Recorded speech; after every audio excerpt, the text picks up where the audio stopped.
আজকে একটু দই পটলটা অন্যরকম করবো। প্রথমে একটু পেঁয়াজ কুচি, লঙ্কা গুঁড়ো, হলুদ গুঁড়ো দিয়ে মশলাটা কষাচ্ছি ভালো করে। টমেটো দেবো না। কষানোর পর এই হাফ বয়েল করা পটলগুলো এর মধ্যে দিয়ে দিচ্ছি।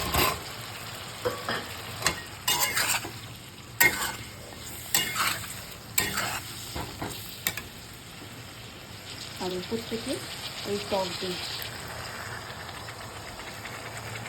এটা দিয়ে দিচ্ছি, সঙ্গে দুটো কাঁচা লঙ্কা।